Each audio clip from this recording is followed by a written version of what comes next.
तो हेलो दोस्तों, कैसे आप लोग। उम्मीद है दोस्तों आप सभी बढ़िया ही होंगे। तो दोस्तों आज मैं जिस वेब सीरीज़ को एक्सप्लेन करने वाला हूँ उसका नाम है पंचायत। तो दोस्तों कहानी की शुरुआत होती है और हम देखते हैं कि एक लड़का बस में बैठा हुआ है। वो बार बार बस कंडक्टर से फुलेरा के बारे में पूछ रहा होता है कि फुलेरा कब आएगा। दरअसल वो फुलेरा में सचिव की जॉब पर लगा था और वो फुलेरा में नौकरी करने जा रहा था। इसका नाम अभिषेक होता है। बस कंडक्टर उसके बार बार पूछने पर कहता है कि जल्दी आ जाएगा, तुम आराम से बैठो। अब सचिव जी यानी अभिषेक, पूरी चीज में इसे सचिव जी ही बोला जाता है, इसलिए हम भी इसे सचिव जी ही कहेंगे। तो सचिव जी बस की खिड़की की तरफ मुँह करके कुछ सोचने लगते हैं। वो अपने एक दोस्त के बारे में सोचता है जिससे कि वो आने से पहले मिल के आया था। वो अपने दोस्त से कह रहा होता है कि सचिव की जॉब लगी है, लेकिन वो इस जॉब को नहीं करना चाहता क्योंकि उसमें उसे पैसे कम मिल रहे थे। लेकिन उसका दोस्त उसे समझाता है कि पैसों की फिक्र छोड़ दे, क्योंकि उसका पैसों से ज़्यादा गांव की ज़िंदगी जीने का मौका मिल रहा है। उसका गांव के विकास में हाथ होगा, वो नए नए काम करेगा। उसकी बात सुनकर सचिव जी फुलेरा आ जाते हैं। वो बस के ऊपर ही अपनी मोटरसाइकिल रख के ले आता है। वो अपनी मोटरसाइकिल उतारता है और फुलेरा में अपने ऑफिस के लिए निकल जाता है। फुलेरा पहुंचते ही सचिव जी की मुलाकात दो लोगों से होती है, जिनमें एक आदमी का नाम विकास होता है जो सचिव जी का असिस्टेंट होता है, और दूसरा होता है प्रहलाद जो डिप्टी होता है। वो लोग सचिव जी को बताते हैं कि चाबी प्रधान जी के पास है और वो आते ही हो गए। ये सुनकर सचिव जी थोड़ा चौंक हो जाते हैं क्योंकि प्रधान तो मंजू देवी थी जो एक लेडी थी। विकास सचिव जी को बताता है कि वुमेन रिजर्वेशन में प्रधान मंजू देवी खड़ी हुई थी, लेकिन असल में प्रधान उसके पति ब्रिजभूषण ही थे। इतने में प्रधान जी भी वहां पर आ जाते हैं। वो आते ही नलके पर हाथ धोने लगता है और उसके हाथ में एक लोटा भी होता है क्योंकि वो खेत से आया था। इसके बाद प्रधान जी विकास को चाबी जेब से निकालने को कहता है, लेकिन विकास जब जेब में हाथ डालता है तो चाबी जेब में नहीं होती क्योंकि प्रधान जी चाबी कहीं खो आए थे। अब सचिव जी और सभी लोग चाबी ढूंढने लगते हैं। वो लोग वहीं से चाबी ढूंढते हुए वापस जाते हैं जहाँ से प्रधान जी आए थे। रास्ते में प्रधान जी के खेत भी होते हैं जिसे प्रधान जी सचिव को दिखाते हैं। चाबी ढूंढते ढूंढते पूरा दिन गुजर जाता है, लेकिन उन्हें चाबी कहीं भी नहीं मिलती। आखिरकार सचिव जी तंग हो जाते हैं और ताला तोड़ने की कहते हैं, लेकिन प्रधान जी इसके लिए मना कर देता है क्योंकि वो ताला असल में प्रधान की बीवी का होता है। प्रधान विकास को चाबी बनाने वाले के पास जाने की कहता है और सचिव जी की मोटरसाइकिल भी विकास को दे देता है। सचिव जी इसके लिए राजी तो नहीं थे, लेकिन वो कर भी कह सकते थे। चाबी खो जाने के बारे में प्रधान की पत्नी मंजू देवी को भी पता चल जाता है। प्रधान के पास मंजू देवी का फोन आता है। वो चाबी खोने की वजह से प्रधान पर गुस्सा हो रही थी। इसके बाद जब प्रधान घर पहुंचता है तो मंजू अभी भी प्रधान से झगड़ा कर रही थी। प्रधान जी मंजू देवी से कहता है कि हम सचिव जी को एक रात अपने घर में खाने के लिए बुलाते हैं और उसे रहने के लिए जगह भी दे देंगे, लेकिन मंजू देवी इसके लिए मना कर देती है क्योंकि उनके घर में एक जवान बेटी थी। इसके बाद हम सचिव जी को देखते हैं जो एक दुकान पर सामान लेने आया था। दुकान वाला सचिव जी के बारे में पूछता है तो सचिव जी उसे बताता है कि वो इस गांव में नया पंचायत सचिव है। ये बात सुनकर पास में ही बैठा एक आदमी सचिव जी से मदद मांगने लगता है। वो सचिव जी से कहता है कि उसे मजदूरी का पैसा नहीं मिला। वो बहुत तंग हो गया, उसके घर में खाने के लिए भी नहीं रहा। ये सुनकर सचिव जी को थोड़ा बुरा लगता है, इसलिए सचिव जी उस आदमी से कहता है कि वो ऑफिस जाकर देखेगा। जब सचिव जी वापस ऑफिस पहुंचता है तो उधर विकास भी आ जाता है, लेकिन वो सचिव जी से कहता है कि उसे चाबी बनाने वाला नहीं मिला। और दूसरी बात, उसने बाइक का इंडिकेटर भी तोड़ दिया था। ये देखकर सचिव जी को और भी गुस्सा आ जाता है और वो ताला तोड़ने की कहता है। उधर प्रधान जी भी अपनी बीवी मंजू से कहता है कि चाबी बनाने वाला नहीं मिला, इसलिए ताला तोड़ना पड़ेगा, लेकिन मंजू इसके लिए मना कर देती है। तो प्रधान जी मंजू को समझाने की कोशिश करता है कि एक रात सचिव को खाने पर बुलाते हैं और उसे एक रात यहीं पर रहने देते हैं। इसके बाद वो सुबह चाबी बनवा लेगा। इसके लिए मंजू मान जाती है। रात को जब सचिव प्रधान जी के घर आता खाने पर, तो प्रधान जी के पास एक फ़ोन आता है और उसे पता चलता है कि ताला टूट गया।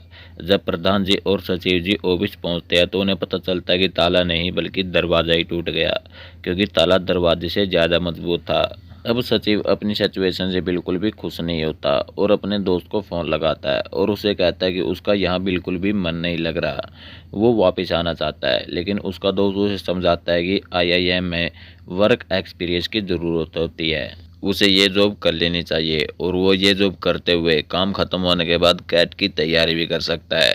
अगले दिन विकास आता है और सचिव जी को आके जगाता है और उसे कहता है कि इतनी देर हो गई, वो अभी तक सो रहा है। लेकिन जब सचिव जी टाइम देखता है तो अभी तो 9 बजे थे। क्योंकि गांव था इसलिए लोग यहाँ जल्दी सो जाते थे और जल्दी उठ जाते थे। अब पंचायत की मीटिंग में डिस्कस होने वाला था कि आखिर 13-16 लाइट कहाँ लगने वाली है। 12-16 लाइट के बारे में पहले ही तय हो चुका था कि कहाँ लगेगी। सभी लोग 12-16 लाइट अपने घर के सामने लगाएंगे, लेकिन एक के बारे में अभी भी कन्फ्यूजन था कि कहाँ लगाई जाए। तभी वहाँ एक आदमी आता है और वो पंचायत की मीटिंग में कहता है कि 13वां लाइट बोतहा पेड़ के सामने लगाया जाए। लेकिन सचिव जी इसके लिए राजी नहीं था, क्योंकि वो 13वां लाइट पंचायत ऑफिस के सामने लगवाना चाहता था, ताकि वो लाइट जाने के बाद भी पड़ सके। गांव था इसलिए अक्सर यहाँ लाइट आती जाती रहती थी। उसी रात जब सचिव जी पढ़ने बैठता है तो लाइट चली जाती है और थोड़ी देर में इमरजेंसी लाइट भी ख़त्म हो जाती है। जब सचिव जी मोमबत्ती का जुगाड़ करता है तो वो भी ख़त्म हो जाती है। अगली सुबह सचिव जी अपनी इस प्रॉब्लम के बारे में विकास को बताता है और उससे कहता है कि वो लाइट अपने पंचायत ऑफिस के सामने लगाना चाहता है। लेकिन विकास उसे कहता है कि अब कुछ नहीं हो सकता, क्योंकि प्रधान जी बूटा पेड़ को इलेक्शन में इस्तेमाल करेंगे। क्योंकि गांव के सभी लोग बूटा पेड़ के आतंक से परेशान हैं। अंधेरे में लोग उसके पास से भी गुजरने से डरते हैं। प्रधान जी वहां लाइट लगवाकर गांव वाले से इलेक्शन में वोट लेंगे। सचिव जी को इन सब चीज़ों पर विश्वास नहीं होता, और अगर सचिव जी को लाइट ऑफिस के सामने लगवानी है तो उसे गांव वालों को भी ये यकीन दिलाना होगा कि बूटा पेड़ की जो कहानी है वो सच नहीं है। अब सचिव जी भूत वाले पेड़ की कहानी की इन्वेस्टिगेट करने लग जाते हैं। वो सबसे पहले विकास को लेकर उस पेड़ के पास जाता है। सचिव जी पेड़ के चारों तरफ घूम के देखता है, लेकिन उसे वहाँ कुछ नहीं मिलता। इसके बाद वो हर एक आदमी से मिलता है जिसने वहाँ भूत होने का दावा किया था, लेकिन सभी लोग एक दूसरे का नाम ले रहे थे कि उन्हें उसके बारे में उन्हीं से सुनने को मिला था। आखिरकार सचिव जी उस आदमी के पास पहुंच जाता है जिसने सबसे पहले वहां भूत होने का दावा किया था। वो मास्टर था और वो उन्हें बताता है कि वो उस दिन नशे में था। उनके एक दोस्त ने उन्हें गांजे का सूटा लगवा दिया था और उसे ऐसा लग रहा था कि पेड़ उसके पीछे पीछे चल रहा है। ये बात जब उसने गांव वालों को बताई तो गांव वाले इसे सीरियस ले गए, यानी कि भूत की जो कहानी थी वो सब झूठी थी। अगले दिन मास्टर जी को प्रधान जी और मंजू देवी के सामने पेश किया जाता है।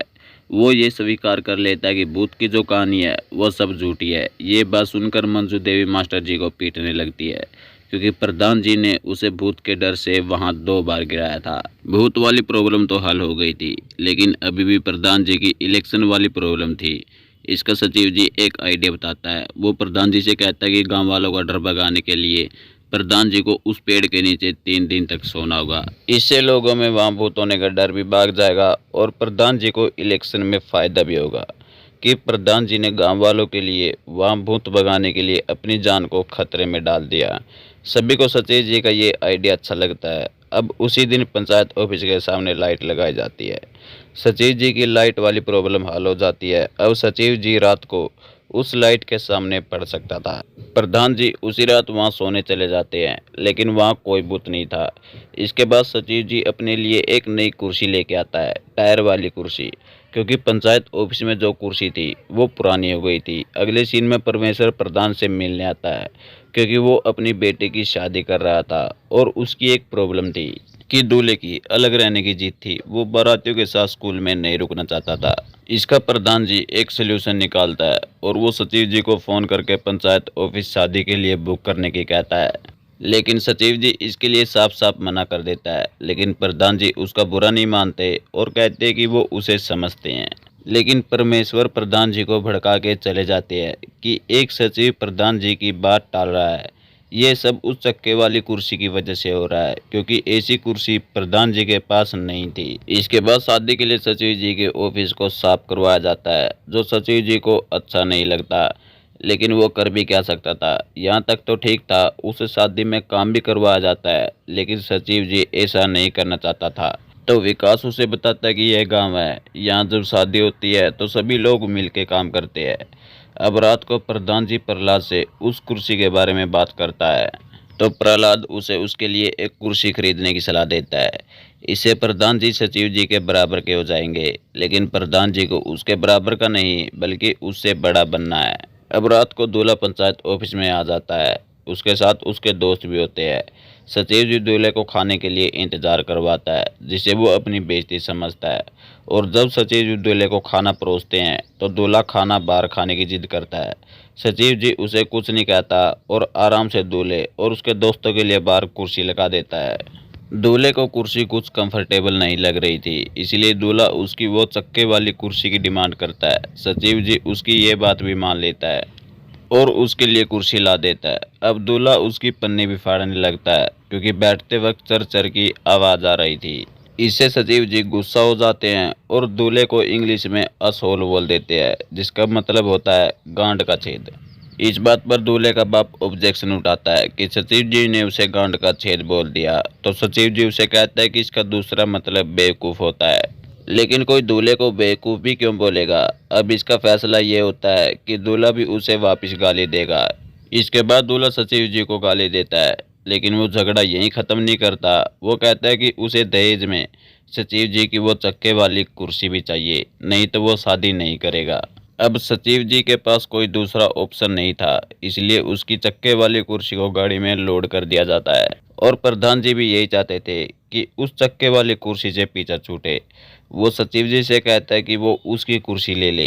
प्रहलाद कहता है कि प्रधान के पास बहुत पैसा है, वो दूसरी कुर्सी ले लेंगे। होता भी कुछ ऐसा ही है। वो अगले दिन नई चक्के वाली कुर्सी ले आता है।